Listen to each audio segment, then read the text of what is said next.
CM Revanth Reddy సరికొత్త రికార్డును సృష్టించారు. అధికారం చేపట్టిన తొలి ఏడాదిలోపే దాదాపు 830 కోట్లు సీఎం రిలీఫ్ ఫండ్ను విడుదల చేశారు. రాష్ట్రంలోని 1,66,000 పేద మధ్యతరగతి కుటుంబాలు సీఎంఆర్ఎఫ్తో లబ్ధి పొందాయి. 2018 నుంచి 2023 వరకు 5 ఏళ్లలో అప్పటి ప్రభుత్వం సీఎంఆర్ఎఫ్ ద్వారా 2,400 కోట్ల సాయం అందించింది. అప్పటి ప్రభుత్వం సగటున ఏడాదికి 480 కోట్లు ఖర్చు పెడితే సీఎం రేవంత్ రెడ్డి ఒక్క ఏడాదిలో 830 కోట్ల సాయం అందించి తన మంచితనాన్ని చాటుకున్నారు.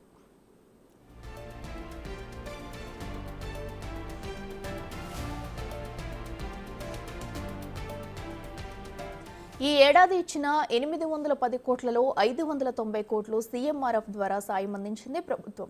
ఆరోగ్యశ్రీ పరిధిలో లేని చికిత్సలు, ఆర్థిక స్తోమత లేని పేద కుటుంబాలకు ఖరీదైన వైద్యం అవసరమైతే ప్రజా ప్రతినిధుల సిఫార్సు మేరకు ప్రభుత్వం ఈ సాయం అందింది.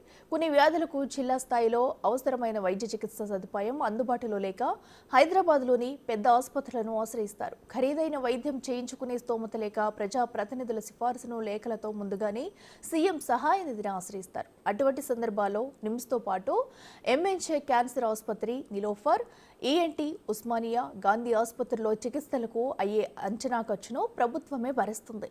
సీఎం సహాయ నిధి నుంచి సంబంధిత ఆసుపత్రికి ఎల్ఓసీ జారీ చేస్తుంది. ఈ ఎల్ఓసీల జారీలోనూ సీఎం తన ఉదారతను చాటుకున్నారు. ఈ ఏడాదిలోనే 13,000 మందికి ఎల్ఓసీలు జారీ చేశారు. సుమారు 240 కోట్ల విలువైన ఎల్ఓసీలు మంజూరు చేశారు. ఇందులో అత్యధికంగా చిన్న పిల్లలకు అవసరమయ్యే ఆపరేషన్లు, చికిత్సలకు కేటాయించారు.